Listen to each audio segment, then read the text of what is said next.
Hi, this is Denise Dorey. Welcome to Liberal Buzz. And we've got a red alert going on. We're about to all become criminals again. If you have over an ounce of pot, you're going to jail for it. Hey, and if AUMA goes through, the adult use of marijuana, or I like to call it cannabis, but they call it marijuana. So if that goes through in November, and I urge you strongly not to vote yes on AUMA. They say, oh, we're going to legalize it. They're just manufacturing consent so that you go for something. And in fact, I had an African-American man try to get me to sign the petition for AUMA, and I had to tell him, hey, dude, it's going to have you put in jail. You want to think about this again. We're better off with nothing than AUMA. It's a way of a power grab by Monsanto and the drug companies, the cops. So the Patients for Compassionate Use policies went to Sacramento to protest the Adult Use of Marijuana Act. It's on the 2016 ballot. It's fake legalization. Patients who started the medical cannabis movement, we find ourselves locked out of the process because it's prohibitively expensive to get in to these conferences where they make policy. So they're high-priced cannabis policy conferences, one after the other. They just have them all the time. So they were having one when they went to Sacramento to protest it. We're going to show you the pictures in a minute. See, Monsanto is looking to corner the California cannabis market. So the billionaires love AUMA. Sean Parker, too. We've got my guest, Shona Gochenaur, is going to... Hello, Shona. Hi there. Hi. I was just getting through telling them about this power grab of our cannabis laws and the whole market is the billionaires. Hello?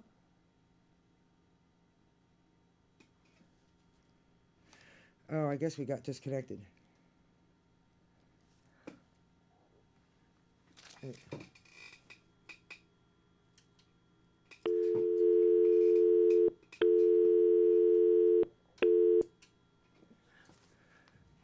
So she should try calling back in a minute. So we find themselves locked out of a high-priced cannabis policy conference, one after the other. And cannabis is being overregulated to pave the way for total market domination while we go to jail for over an ounce. So billionaires and greedy concern trolls, are attempting this power grab. The Public Policy Institute urges officials to take restrictive regulatory stance, for instance, seed to sale and tracking for medical cannabis and recreational cannabis too. So the mainstream media it seems to be going along with it, as well as a lot of lawmakers, because they're kind of like told to. So, Miss Gochenaur. Hey there, Ms. Dorey. Can you hear me now? I can. Can you hear me? I can. Oh, it's lovely to hear your voice. This is Shona Gochenaur. She's the Educational Director for Axis of Love, a patient advocacy group.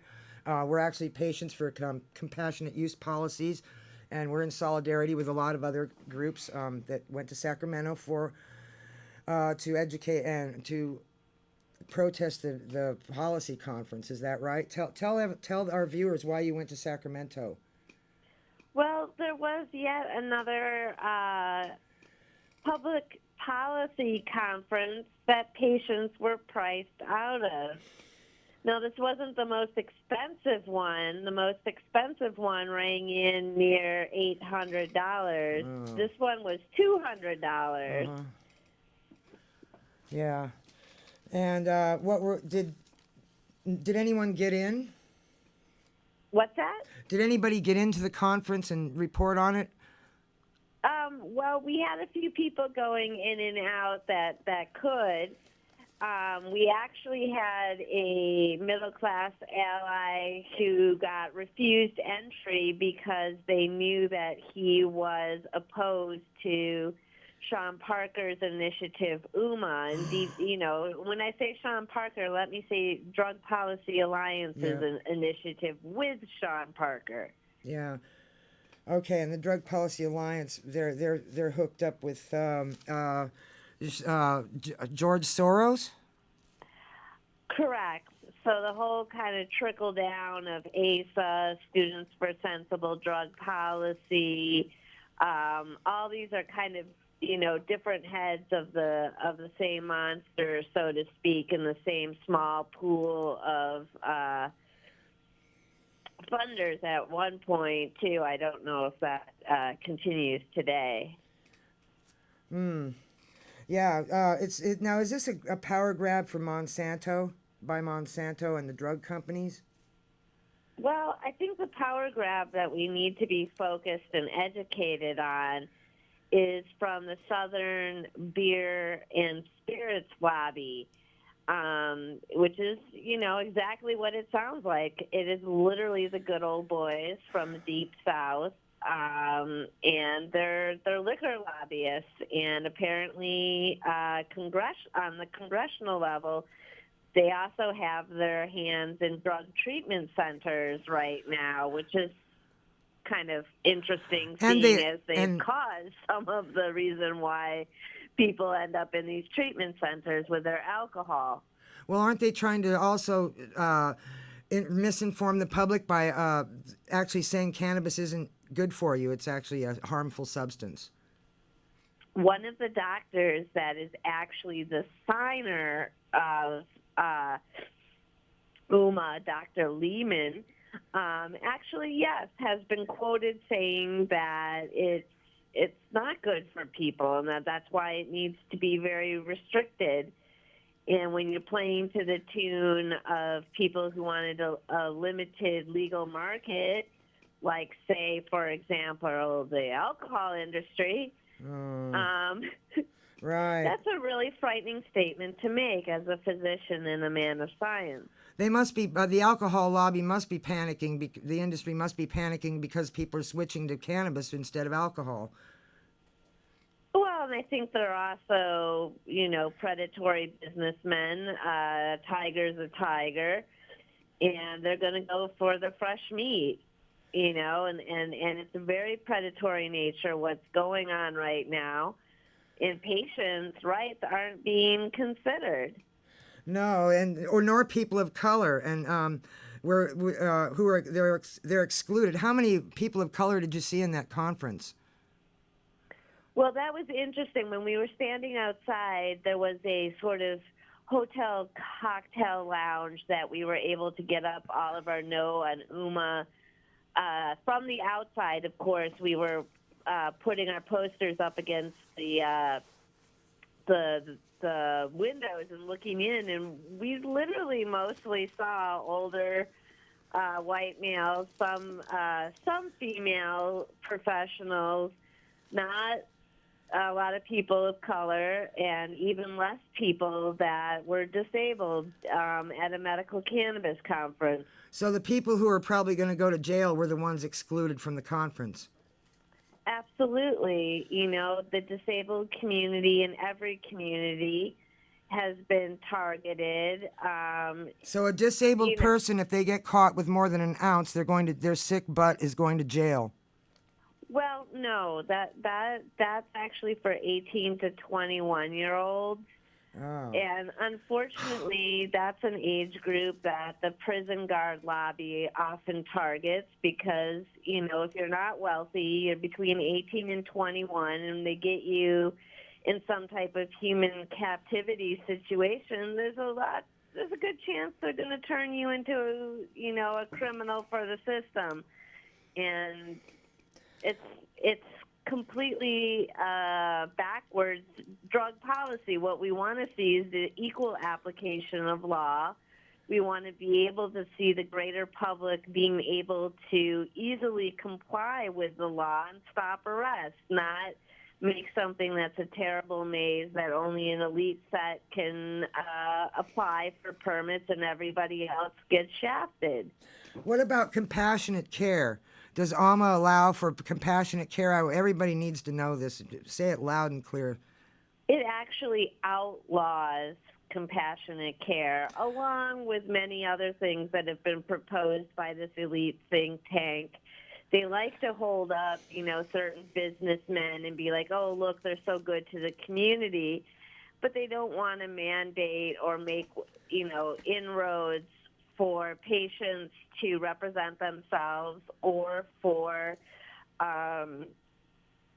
equity in medical care. Regardless of your income, if you have cancer, you're going to want to Medicaid after chemo. And why should the wealthy man get the less toxic treatment while the poor man still has to suffer the toxic treatments and quite possibly end up with, jail time and fines? So, and speaking of which, the patients. What about cannabis doctors? You won't. You have to just get it from a regular doctor who will probably be instructed not to give it to you, right? Well, no. I think that they're what they're looking at the state level within the state law MRSA, which is different than UMA. They are actually, one thing that's frightening is that they're going to review qualifications at some point in the regulatory discussions, which is not good, because one of the things that Prop 215 did that was ingenious was any condition that cannabis is found to be useful for, so that we don't have these limiting categories of like, oh, you have to be diagnosed with a seizure or you have to be diagnosed, making it more the relationship between the doctor and the patient, and knowing that the doctor, seeing as they went to school for medicine, might know what would help their patient. Of course. I mean, I'm tired of the police trying to be my doctor, and Monsanto and billionaires like Sean Parker. They're trying to see what's in our best interest without even asking us. So that's a toxic situation there. Are you still there, Shona? Yeah, I'm still here. Okay, yeah, I'm just showing a few montages of the videos that you took of the signs. So I thought they were very good videos you took. So those will be available on my Facebook page and on Twitter. You can watch it on Bayvac as the videos Shona took of the rally they had in Sacramento. Very good information contained within. Now, so I've been reading about Monsanto and GMOs. Is Monsanto really behind trying to monopolize the California market for cannabis? Well, there's been a long feared connection between Monsanto and George Soros, and whether it's more conspiracy theory or less conspiracy theory, what we know is that there is GMO cannabis, and that one of the things that happened during some of the previous federal raids is that they were confiscating genetics. So they were taking the mother plants, they were taking seeds. We need a seed bank. We need to be able to have a repository for California strains, and we need it guarded from Monsanto types. Who knows if it's Monsanto per se by name. Well, I've been hearing from growers who would like to patent genetics and confiscate seeds from farmers. Yeah, that type is definitely in the mix. They already are. I heard from some growers, it shall be remain unnamed, that they're coming with that. They're not even wearing badges or showing badges. They just come and tear up the place till they find the seeds, and then they leave without arresting anyone. So that is pretty creepy. I've heard of those things happening. That's why I'm saying Monsanto, who knows who it is? I don't know if it's that exact company. I know that company is destroying our food supply and making us all sick.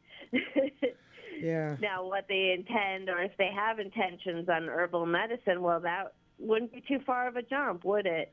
No, it wouldn't. Now, if we defeat AUMA, let's say we defeat AUMA, so MMRSA dies as well, doesn't it?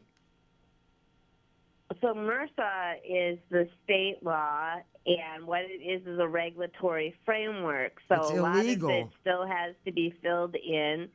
There's a lot of amendments and attachments to it that are currently going through the State House. So that is a shifting, changing, ever-changing monster that we're going to be dealing with for a few years. And we don't want to leave MRSA where it's at. There are points in UMA that are better than MRSA, but neither one of them was created in a fair manner, and neither one of them helps low-income patients, elders, veterans have better access to their medicine. It's all sort of a recriminalization. It is. They found a way to fool people, though, so because they know people might not read the text. They're just going to say, "Oh, legalize marijuana, yay!" Right? Is that what they're depending on? That people just, there's a lot of young people that just say, "Yeah, man, let's make it legal, man." Right? Well, that's who they're dependent on right now. Is the very age group of voters between 18 and 21, and in California we have a majority people of color. And what they're looking at is basically blindsiding them and telling them that this is a great law, and not really going through and explaining that they and their friends are the very people that are going to be targeted to still be harassed and arrested and pulled over for cannabis. So it's a real trick that they're pulling here, and I would say it has tones of white supremacy. It sure does. It absolutely does. And it's against hippie. I'm an old hippie, and I know about being busted for cannabis. Okay, and right. Yeah, and tell you what, to go to Santa Rita for 6 months for somebody else's ounce of cannabis, and I was in that age group too, 18 to 24. And so now they want people in that age group because they're good workers too, right? Exactly. They're good workers. They're still at the point where they're developing their personal boundaries, so it's easier to jump them into gangs. It's easier to offer alternatives to college education that really aren't alternatives. It's a very ruthless game that they're playing under the radar with these pieces of legislation to keep the game the same and not to really do anything that's forward thinking or freedom embracing. Exactly. It just seems very short-sighted and selfish and not very thoughtful at all. It's more of a scam law. And it's more of they just want to manufacture consent through the media, because the media, look how popular Donald Trump is in the media, and the media is probably going to be in on this game too. How much you want to bet the media is going to be right in it, trying to... Oh, yeah. Well, I mean, it's interesting, they're really not playing smart, this good old boys team matching up with the elites in California. Because, they tried to have us arrested in Sacramento, and this weekend in Los Angeles, they're having another elite party, and there'll be protesters there, too. So they're not getting away with having these Bohemian Grove-like clandestine meetings, and getting a free pass on them. People are coming with protest signs from all different areas of life and walks of life saying, no, we see you. Yeah, this is really frightening. So Jerry Brown didn't he do something in 2011 to guarantee patients guarantee our gardens wouldn't be raided and when he was Attorney General? Well, what Jerry Brown did was the Attorney General Brown's guidelines gave us further instructions on how to have collectives, cooperatives, and that at that point in the conversation with the federal government was showing them more accountability to make sure that the medicine in California wasn't going everywhere else. Now, of course it was. And it still is. It's just like in Colorado and Washington, they're not seeing a decrease in the unregulated market. they're seeing a decrease in some terrible societal ills like domestic violence and drunk driving, and we need it to be publicly accessible for those reasons, of course. But we need the whole market to be legal, not just a portion. Well, we also need to start at the beginning and educate the public that how safe cannabis really is. In fact, driving under the influence of sativa, at least, isn't anything worse than drinking coffee. Oh, yeah. I mean, everybody that grew up in cannabis culture or has used cannabis, for several decades knows that their driving is not impaired in any way similar to that of drinking alcohol or pharmaceutical drugs or anything like that. We know that by life experience, but there has been scientific studies done in France and I believe Israel that echo the same thing, that this is not, and when we see people not dying from drunk driving in the states where there's more legal access, the evidence speaks. Yeah, the statistics speak for themselves. They do. And the states where cannabis isn't legal, more people are dying from cancer probably, because they have no way to treat it with chemotherapy. Let's face it, it fails like 90% of the time. Chemotherapy doesn't work past 5 years, So what do people do? We have like 10 seconds left. What do people do to stop AUMA? Get on Twitter and talk trash about AUMA. I need help with that. But what else? We have a protest coming up this weekend in Southern California and West Hollywood.